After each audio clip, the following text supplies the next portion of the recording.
മടി കാരണമാണ് കുറച്ച് ദിവസമായിട്ട് വീഡിയോസൊന്നും ഇല്ലാതിരുന്നത്. നമ്മുടെ റോസ ചെടിയിൽ നിറയെ റോസാപ്പൂ പിടിച്ചു. മഴയൊക്കെ പെയ്ത് നന്നായിട്ട് ഈ കാണുന്ന ഫുള്ളും തുണികൾ ഞാൻ ഇന്ന് കഴുകലായിരുന്നു, കുറച്ച് വൃത്തിയാക്കലിൻ്റെ ഭാഗമായിട്ട്. അപ്പോൾ കുറച്ച് ആൾക്കാരെ പരിചയപ്പെടുത്തി തരാം. ഈ നിൽക്കുന്നത് ചീമച്ചക്ക.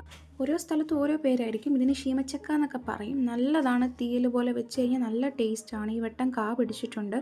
ഇത് ആത്തയ്ക്ക ചെടിയാണ്. ഇത് നമുക്ക് ഇഷ്ടമേ അല്ലായിരുന്നു. ഇവിടെ ഒരുപാടുണ്ടായിട്ട് വെറുതെ പോവായിരുന്നു, വാവലൊക്കെ കഴിച്ച്.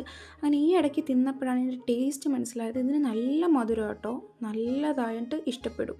പിന്നെ നമ്മളിവിടെ വാങ്ങിയ കുറച്ച് ഫ്രൂട്ട്സ് പ്ലാന്റ് ഇല്ലേ, അതൊക്കെ നമ്മൾ വെച്ചിട്ടുണ്ടായിരുന്നു. എല്ലാവർക്കും ഒരാഴ്ച പ്രായമായി, പുതിയ ഇലകളൊക്കെ വരാനൊക്കെ തുടങ്ങി.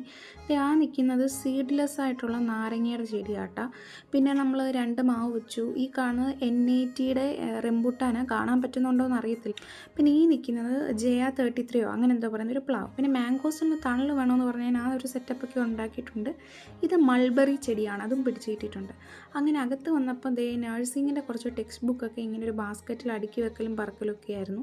പിന്നെ അകത്ത് നിൽക്കുന്ന ഒരു പേരച്ചെടിയായിരുന്നു. ആളൊരു കുഞ്ഞനാണേലും ഇഷ്ടംപോലെ പേരയ്ക്ക നമുക്ക് കിട്ടിയിട്ടുണ്ട്. അകത്ത് നല്ല റെഡ് കളറാണ്. റെഡ് എന്ന് പറയുമ്പോൾ ഡാർക്ക് റോസ്, നല്ല മധുരമാണ്.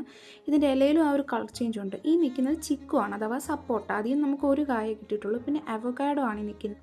ഇത് ഏകദേശം 8 വർഷം എടുക്കും കായ്ക്കാൻ. അങ്ങനെ ഇതെല്ലാം കഴിഞ്ഞ് ചായ കുടിച്ച് ഞാൻ